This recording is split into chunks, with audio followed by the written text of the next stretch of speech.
फिलहाल अपन देखें कि हेडिंग अगर अपने को मान लो कि आती है, एग्जाम में आता है कि डिस्क्राइब सत्याग्रह, है ना, and also describe its literary point of view.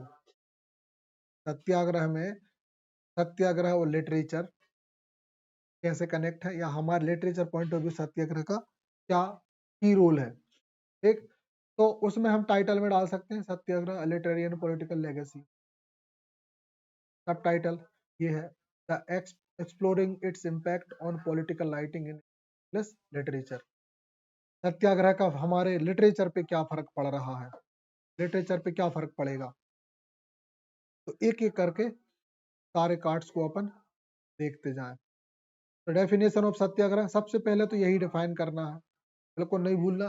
Satyagraha का कुछ है एक डेफिनेशन, तो क्या है, philosophy of non violence resistance, एक दर्शन है ना, जो नॉन वायलेंस रेजिस्टेंस मतलब अहिंसा के साथ में, इंट्रोड्यूस बाय महात्मा गांधी, जिसको पहली बार गांधी जी ने यूज किया। इसका मतलब होता है सत्याग्रह, मतलब होता है सत्य का आग्रह, या सत्य को उसके लिए वो करना, आग्रह करना, है ना, उसके लिए एक प्रकार के निवेदन करना।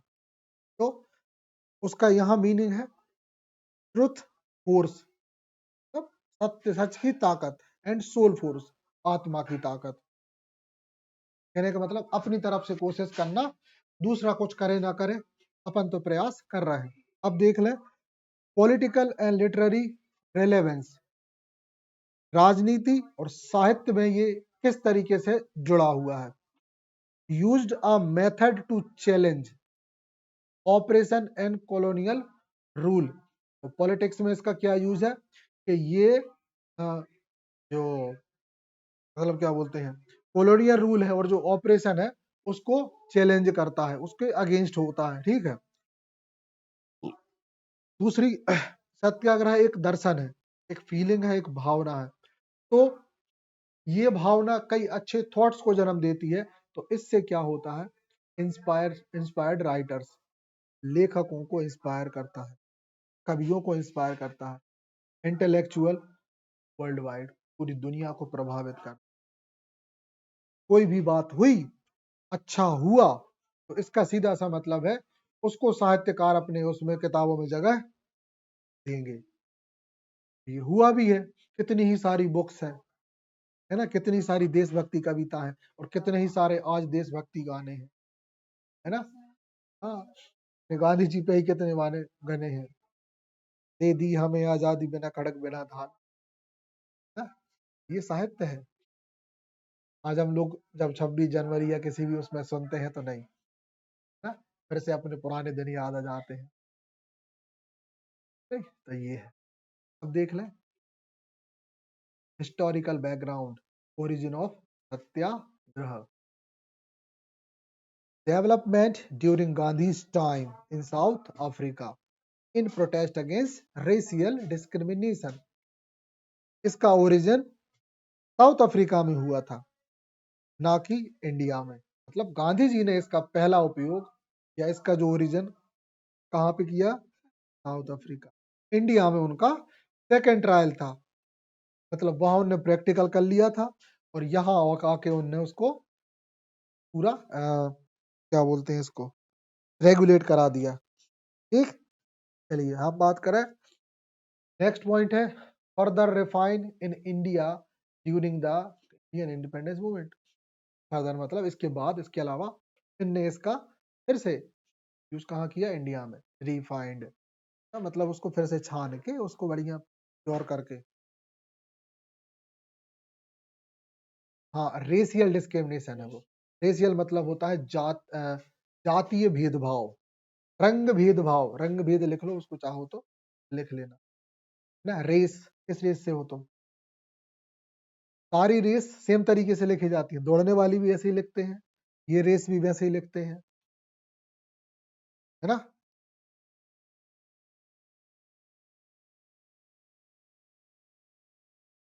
हिंदी में भी ऐसे बहुत सारे शब्द है ना, काय, ना, काय कर रहा हूँ, पहली चीज। दूसरो, ये तो काय काय कर रहा हूँ, है ना, मीनिंग समझ रहे हैं ना। हिंदी लगा दो, काय है? मतलब काइया, काइया मतलब बहुत घटिया आदमी। और कित काइया, काइया है सालो। ठीक है। अब लैंग्वेज का डेवलपमेंट है, हमारी हिंदी भी जल्दी ही डेवलप होगी, अच्छी डेवलप होगी, और तब तक अपन जिंदा नहीं रहेंगे, लेकिन ना हम न तुम, है ना, बूढ़े होके कुकर के निपट जाएंगे। मेजर सत्याग्रह मूवमेंट, मूवमेंट याद रखना, ज्यादा डिटेल में बिल्कुल नहीं लिखना, क्योंकि हम कोई राजनीति का पेपर नहीं लिख रहे हैं, हम पेपर लिख रहे हैं सिर्फ मूवमेंट का नाम, जहां सत्याग्रह यूज हुआ है, और उसका डेट अगर याद रहे तो Champaran 1917, Kheda 1918, non cooperation 2022, civil disobedience 30, 34, and quit India movement 2 के कीवर्ड्स भी दिए हैं। First, successful application India. Second, farmer resistance against unjust taxation। हालांकि ज्यादा नहीं रटना है इसको, सब हिस्ट्री का पार्ट है। हाँ, पॉइंट पॉइंट कर लेना, गाइड कर देंगे, पूरी टेंशन नहीं लो। अरे देखो, यही तो है, नंबर मिलता है। अब एक, हाँ, ठीक है, ये हो गए मूवमेंट्स। नाउ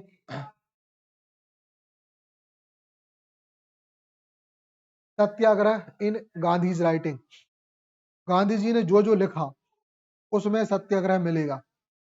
अब इनके फेमस वर्क देख लो, की टेक्स्ट बाय गांधी, की ऐसी मतलब जो मुख्य किताब है जो गांधी जी ने लिखी, तो सबसे पहला Hind Swaraj, most important book थी ये, 1909।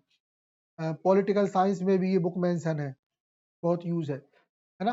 Outline his vision of non violence resistance and a critique of western civilization, ये इस बुक का मेन वो है, की लाइंस है, मतलब की कॉन्सेप्ट है।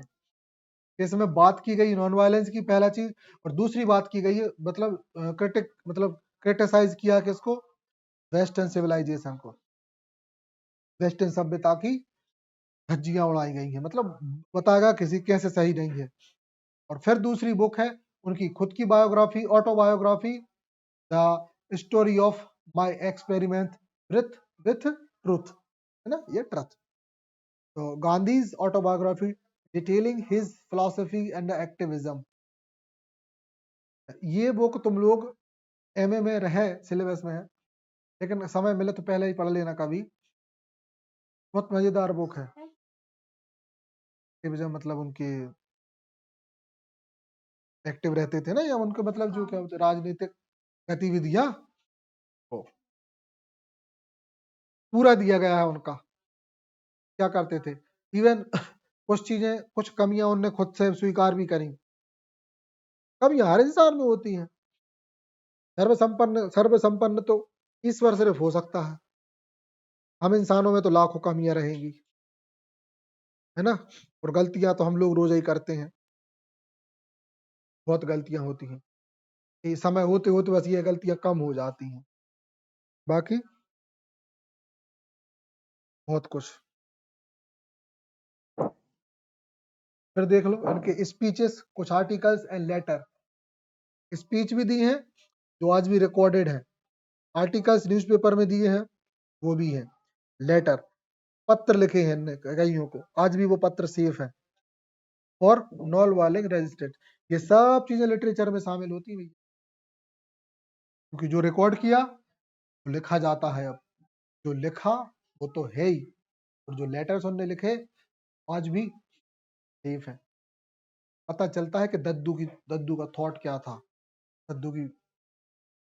अच्छा, जो राइटिंग्स होती है ना, राइटिंग में एक चीज होती है, आप किसी राइटर के रियल राइटिंग को पढ़ लो, आपको उसका व्यवहार समझ में आएगा थोड़ा थोड़ा, आप समझ जाओगे कि जी कैसा होगा, लिखने के तरीके से पता चल, धीरे धीरे लोग बहुत समझने लगते। हाँ समझते बुरे तो थे, कुछ चीजों में थे भी बुरे। हाँ, बहुत सी जो देखो, कोई इंसान परफेक्ट हो ही नहीं सकता। आज जैसे सुनो, आज हम बैठे हैं तुम्हारे सामने, ठीक है, हम कुछ चीजों में अच्छे हैं, कुछ चीजों में हम बहुत बुरे हैं। अब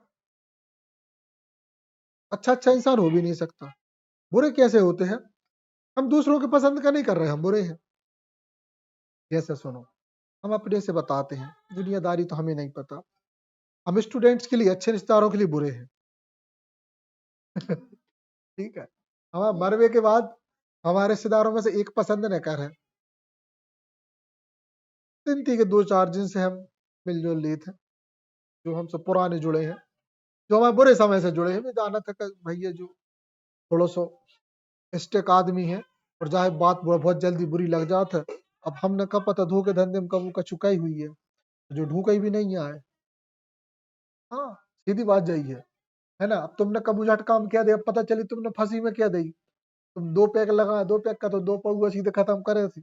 अब हम सामने, अब तुमने कछु कह दी, अब हमें बुरी लग गई यार, तुम्हारा मन ही नहीं हो रहा तुमसे हम खुशी से बतिया पाए, हम तुम्हारे सामने कहा यार, हमारे अंदर साथ में नहीं कर रही, और हम पे बनावटी, है ना, हंसी स्माइल बनत नहीं है। हमारी यह तो स्माइल एकदम सच्ची होगी, पूरी प्योर, बनावटी हम बना नहीं सकते, ये हमारी कमी। बाकी दुनिया भर के लोग कहते हैं हमसे, अरे भैया दुनिया समझो, तुम मूर्ख हो। हम नहीं बोले, हमारी गलती नहीं है, हम काहे बोले? कल परसों जैसे हम शुक्ला सर हमें तेल लगा के बुलाते रहे, हम नहीं गए, कल लगे हम बोले ही नहीं, फिर भी परफ बोले के आए, मिठाई लेके आए, एक मोड़ा की स्कूटी की आई थी, अरे सर खाओ, हमने कहा हाँ तुम दे रहे तो हम एक दो खे हैं। अब तुमने बोली तो हम तो खे हैं। भैया हमने गलती नहीं करी तो हम नहीं बोल सके, चाहे वो भगवान आ जाए, हम प्रिंसिपल सर से भी नहीं बोले। भाई सच है तो सच है, हम गलत है ही नहीं है, 1% गलत नहीं है, तुम्हें तनक देर में एहसास हुए है वो, तो सही बात तो हती यार, जब रही में हम कह लगे कहा जाओ जाओ, खत्म, ऐसा होता है। और हम लोगों के टीचर्स के अगेंस्ट फतवा भी जारी होता है, फतवा जारी होना मतलब समझते हो, दंड, हाँ दंड फरमान भी जारी होता है। तो हंस के स्वीकार, गलती है तो स्वीकार कर, गलती नहीं है तो तेरे बाप की नहीं सुन रहे हम। और सीधी बात अपन बोलते ही नहीं है, सबसे बड़ी बात हम बोलते ही नहीं है, गलत नहीं है बोलत नहीं है, सीधी बात ये है। क्योंकि उससे ज्यादा हम ये समझते हैं कि हम उसके बदले कोई दूसरा काम करें लेंगे। हम तुमसे लड़के ताकत बर्बाद करें, बाद में फिर दिमाग खराब कर रहा है, तो 3 गुना समय खराब हो रहा, जा सच हो, हम तुमसे बोल है ही ना, तो हम लोग काम से ही कर ले हैं, तुम्हें से ये एहसास हो जाए, कितनी अच्छी बात। आर्गुमेंट अवॉइड करो, अपने काम में जाके हमने पहले फट से 5 कॉपी चेक करी, बाकी बात की कहा बड़े सन्नाटे से बैठे भैया, जब मिठाई खा लो, अरे यार काम को वो जानत तो हो गई। तो कहानियां हैं, लाइफ में मिलेंगी बहुत सारी। हमारे दद्दू भी अच्छे थे, गांधी जी भी अच्छे थे, क्योंकि गांधी जी की एक चीज अच्छी थी, अड़ुआ थे बहुत, कि चाहिए तो चाहिए, आजादी हमें चाहिए तो चाहिए, तो मेरे तो बाप है हमें देने पर, ये बात है ना। और अच्छा व्यक्ति है, ये भी देते थे, है ना, मतलब सही चीज है तो चाहिए तो चाहिए। बाकी पर्सनल लाइफ उनकी कितनी भ्रष्ट है, जानते हैं, नहीं जानते हैं, देयर इज नो।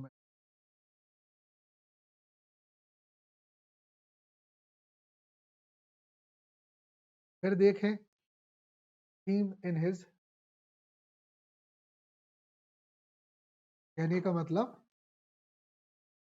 ये जो मेजर थीम है उनकी राइटिंग की, कहने का मतलब शारीरिक ताकत से नैतिक ताकत ज्यादा, तो थी ही उनमें कछु, सारे डिक तो कछु तो ही ने, दो लपड़ मारो भी डले, खड़े हो गए तो फिर गिरा नहीं सके कोई।